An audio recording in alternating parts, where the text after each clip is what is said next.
Hello everybody, it's Pam with Silver Sparkles, and I'm here to do a tutorial on how to make an easy an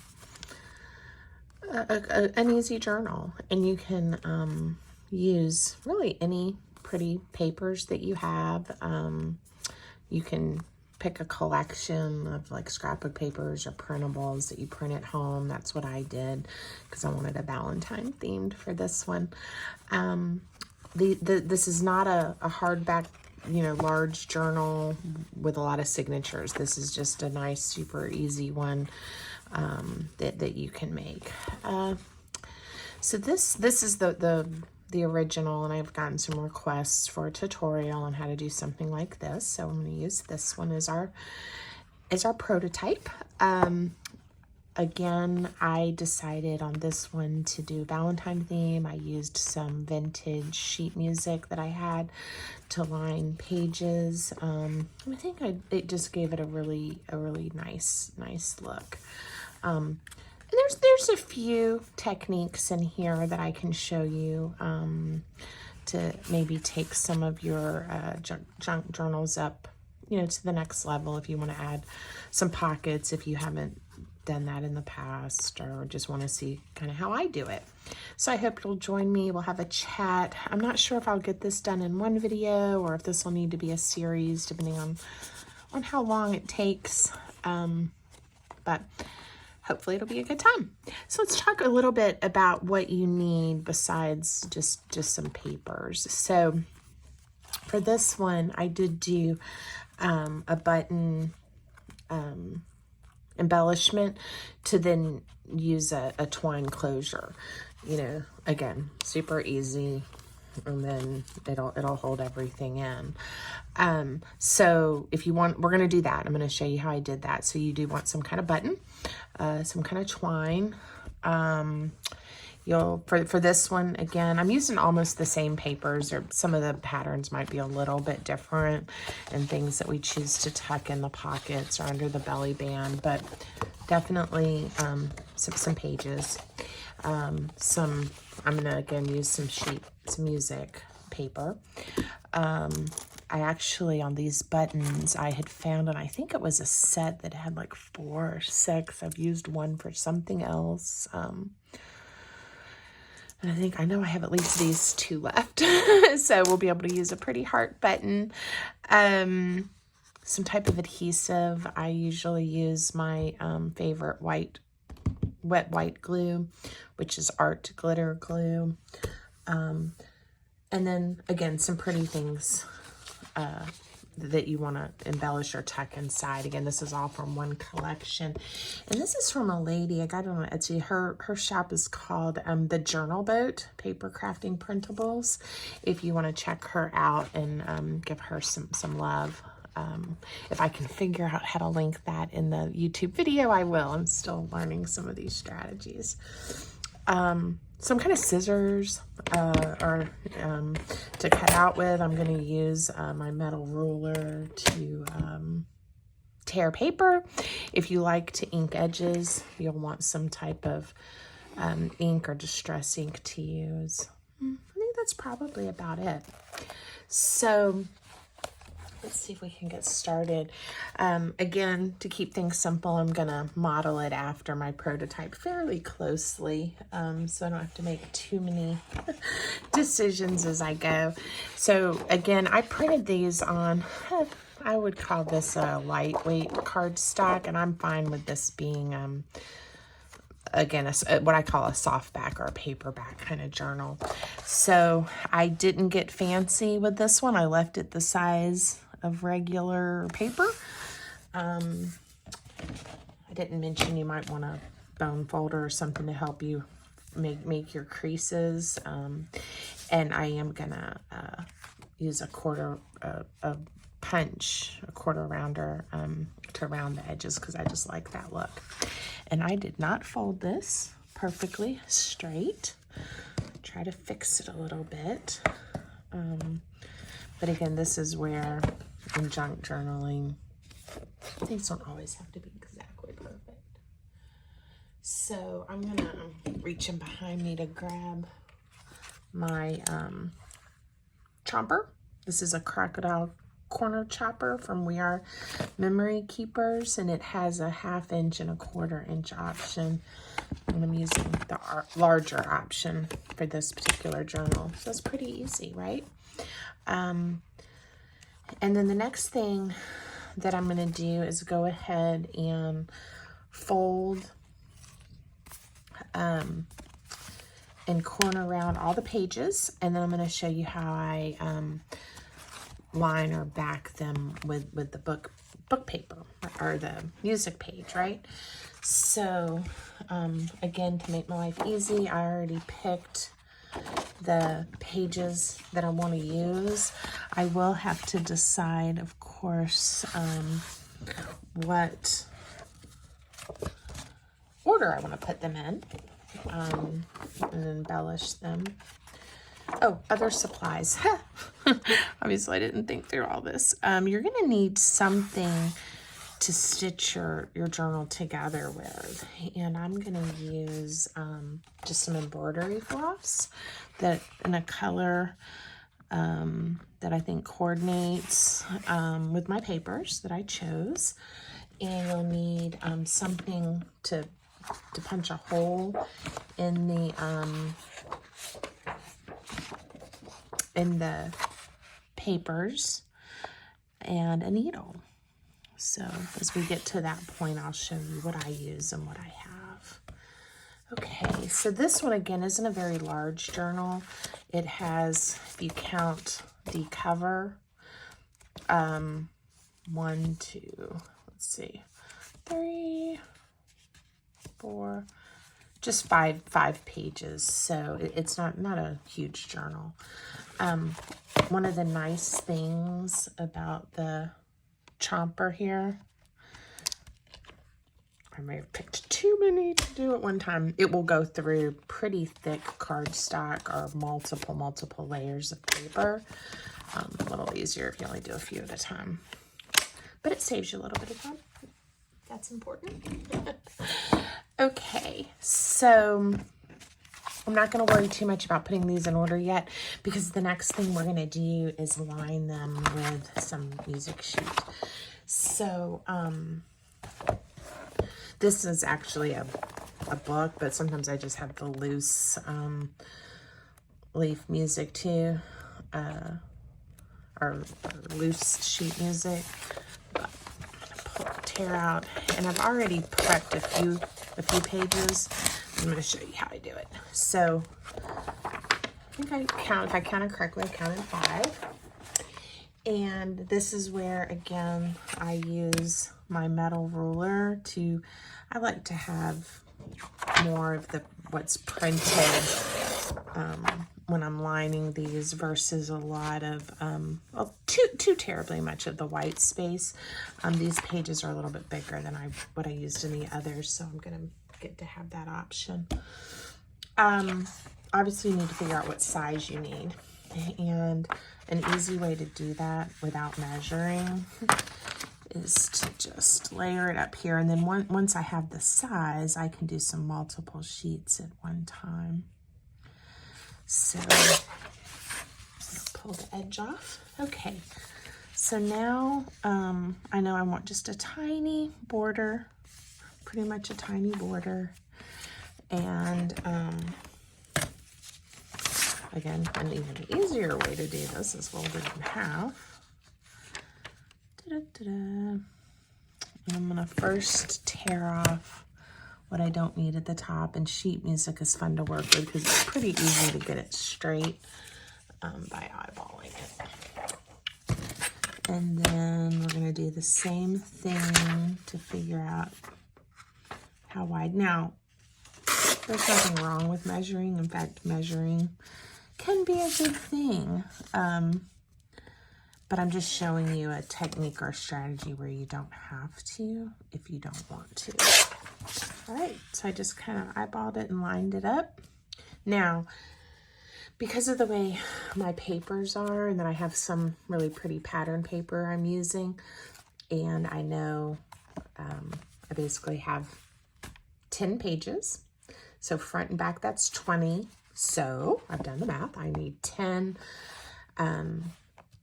sheets torn to this size to layer and pattern into my journal. Depending on how many pages you choose to make your journal, you may need more or less. Okay, so I'm going to run back really quick and grab these other sheets I just ripped out of my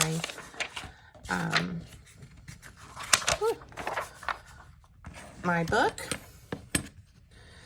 And I'm going to show you how I do this next step, just to save a little bit of time. I just lay this on here, decide kind of where I want it. And again, you can do multiple sheets at a time. Now, a lot of times I save all these scraps because then I can use them to write quotes on or to collage with. Times I end up with too many scraps, so sometimes I don't save them. That's where I'm at in my crafting. Okay, so now we're going to have what we need to start preparing these. These pieces I absolutely save. Those are a great size for all kinds of projects. And ta-da, I had already done a set as well from the same book. So hopefully they're about the same size, similar aging, coloring. Okay. Oh, and you are going to want edges to be rounded. Now, because I do like to look and to say, you know, which side do I like better. And in this case, I think I like this side the best. Again, personal choice. But before I chomp my corners, I'm going to make sure I know which way I want the paper, which side. Otherwise, you know, if I chomp around these two corners, it's going to have to go, well, I get, you know, depending on how many you do this way, or if I've just chomped the corners, I could turn it over, but I'd have to use this side to make it work on the corners for here. I have no idea if you're following me. I tend to wait to chomp these until I'm ready to glue it down and I know where I want to place it. Maybe that's the better way to say it. Okay. So, I think everybody knows I love a nice inked edge, but I'm not going to do too much inking because it takes a little bit of time, you know, and probably isn't the most entertaining to watch on camera, but that's honestly all there is to it. Now later I can go back and ink around these white edges some and get in my crease here after I've glued it down. If I choose to not ink the music paper and wait until I've glued it all down, it'll still get a nice look. So again, however you want to do it. Okay, so let's see if my glue's working today.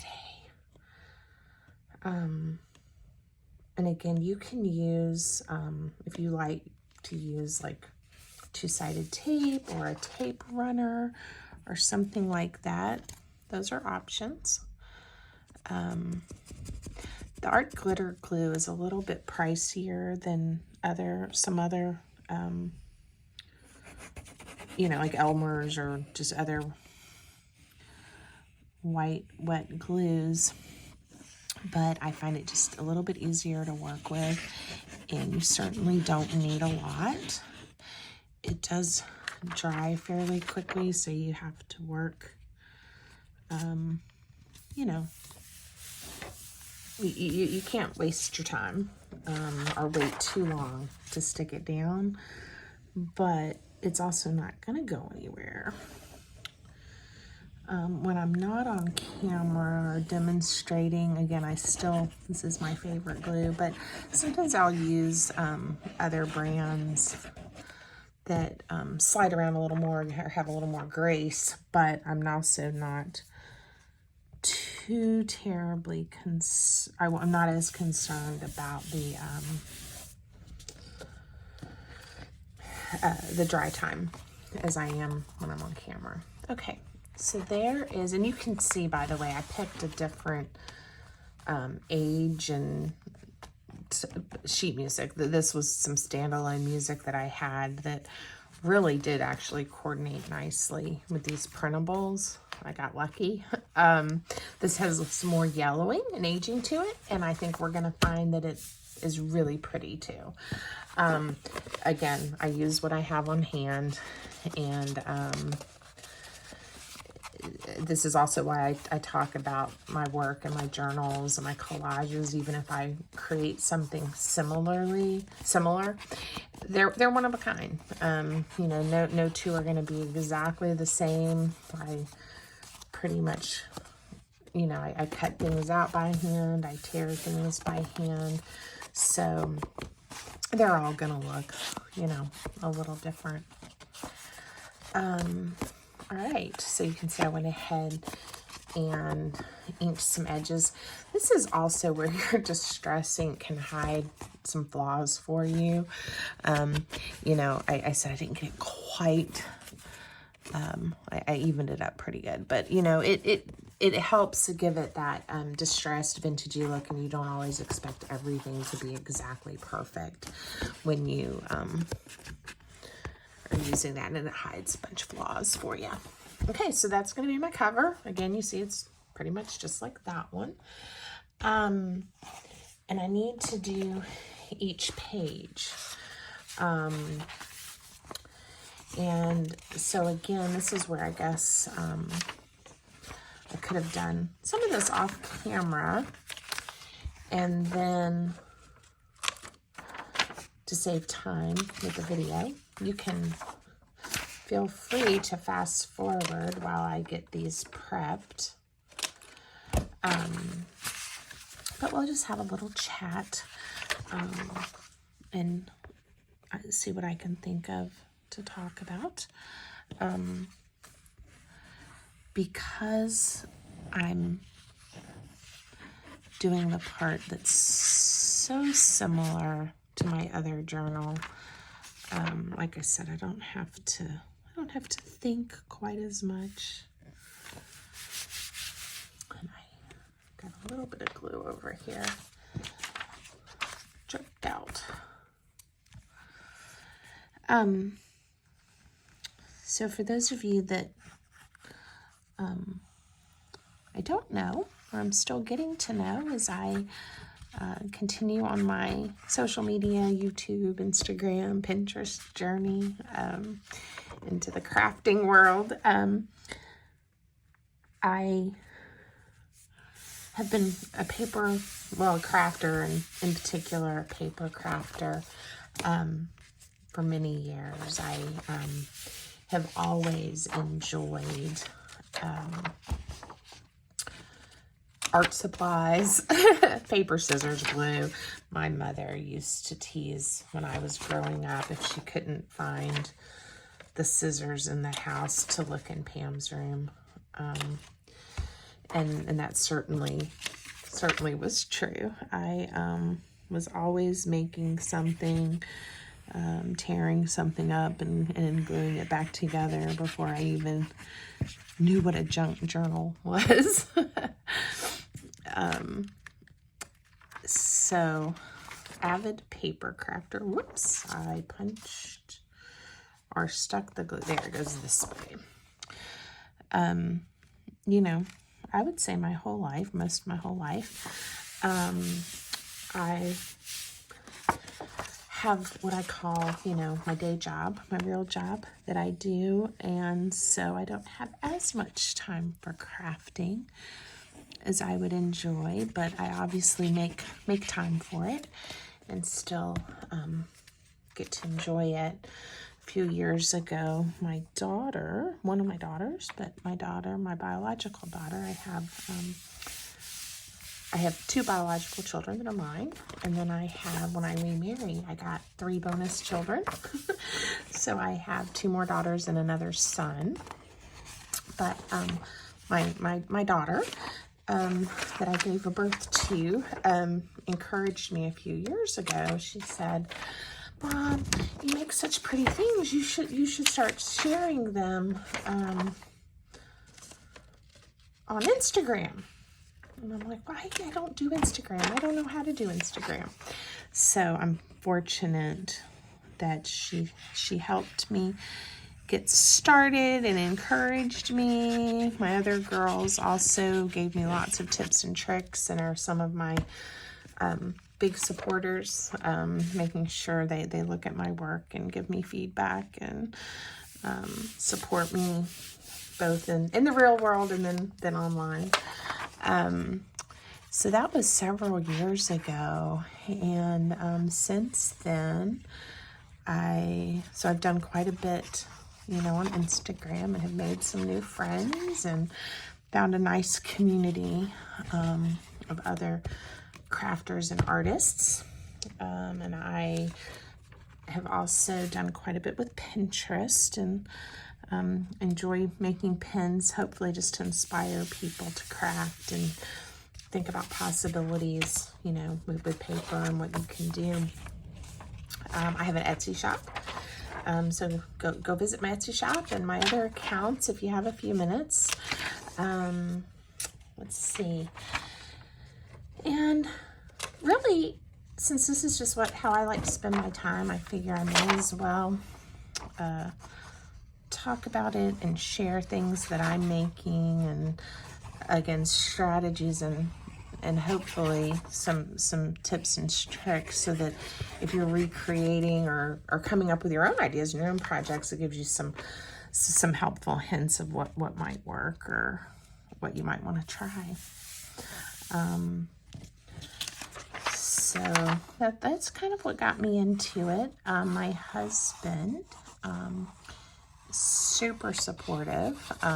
If I make a sale on Etsy and have a pretty package all wrapped up, he is my post office guru. I think the people at the post office have gotten to know him well over the last few years. And he is just super supportive and helpful and interested in what I'm doing. He watches my videos and looks at my posts and always says, "That's cute, that's beautiful, I like what you did," even if it's probably not what he's most interested in. So that's always fun. Okay, so that's a little bit about me.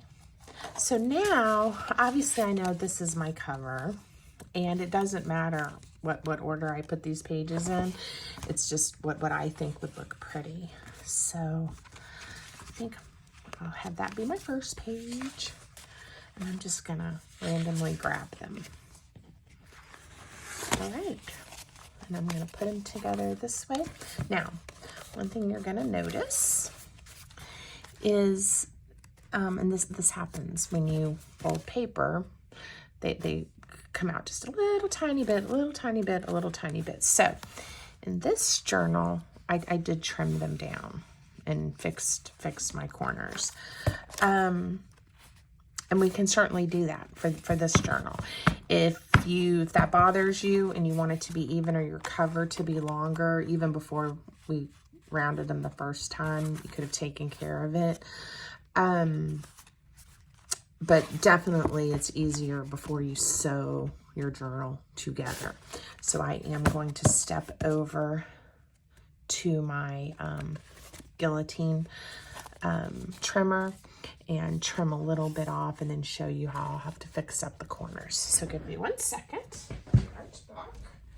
You'll probably hear the trimmer as I take just a small sliver. And I keep saying I need to sharpen this fella. I have to watch a YouTube video and learn how to do that. Let's see if it is enough. Yep, that looks good. So now you'll also notice I no longer have pretty round corners, but no problem. I will just fix those.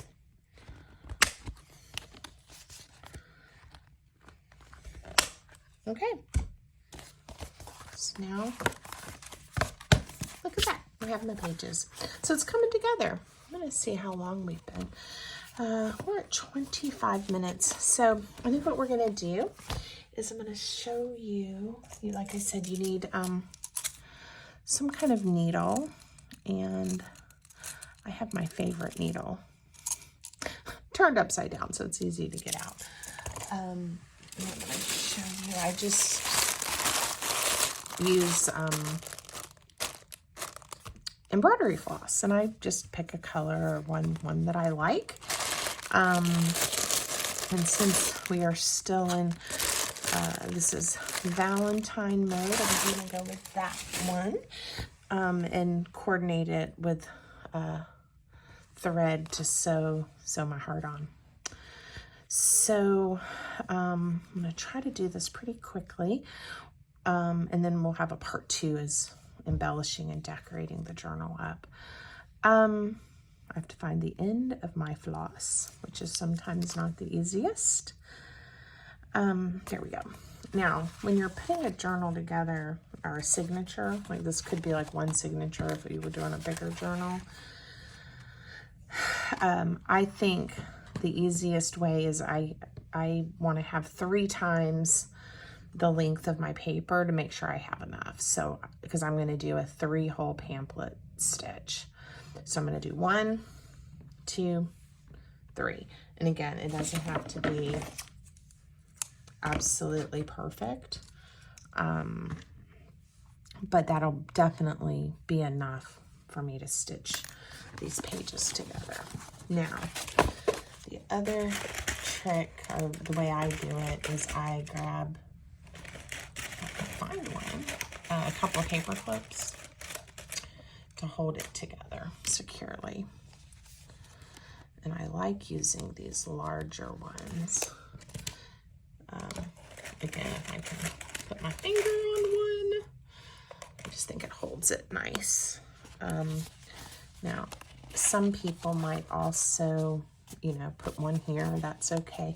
Just make sure everything is still lined up the way I want it, looks the way I want it before I start poking holes and things. All right, I'm going to gently lay that down. Now, I mentioned you need a paper piercer of some kind, or you could even punch a hole if you don't mind a little bit larger hole. Make sure you're on your crease here in the middle. And in fact, that would be easier to see if I inked that for you guys, because I'm going to do that at some point anyway. All right, so again, make sure we're lined up. All right, hopefully that's easier to see on camera now. And I have 8.5 inches. So I want to be in the center or close to the center. You can eyeball this if you want to, or you can use your ruler. 4 1/4 should be half. So again, I'm not worrying about being too precise, but I poke a hole. And then I usually come in, it depends, about 1 inch. If it's smaller, I may do 1 centimeter or 1/2 inch. This one, I decided we're going to do about 1 inch. I don't know what I did on that one. Okay, so I marked where I want my hole to be, and then I just poke through all the layers.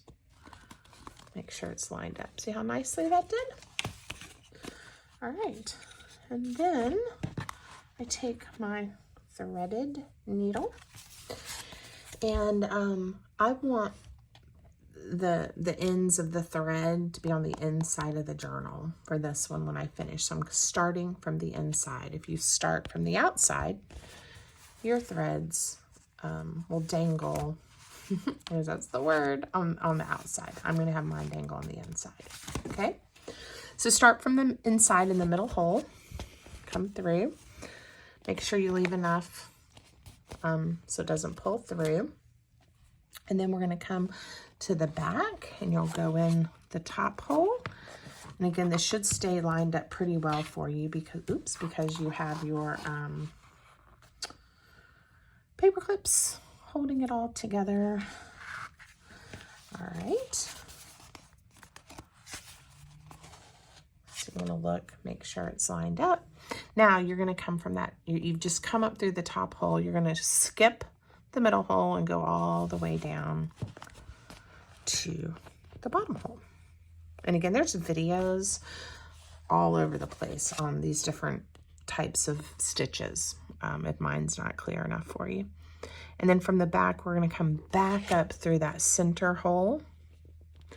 All right. And you're going to pull through. Now, you do want to make sure you have one string on one side and then on the opposite side of this middle one. I hope that's making sense. I always flip over, make sure, you know, everything looks nice and smooth and nothing's bunched up. You want to pull pretty tight, snugly, but not where you're tearing or bending your pages. Now, I do one tie, a second tie, and then I switch and I do a third. That should lock in your knot. All right, and you can leave these long and trim or do something with them later. I'm probably going to add some little hearts to make that cute inside. But it was plenty long. Okay. All right, and so then we now have an assembled journal. And the next part is the fun part, where we get to continue decorating and adding and embellishing and really making it a treasure. All right, so join me in part 2 and we'll make that happen. Thanks, everybody.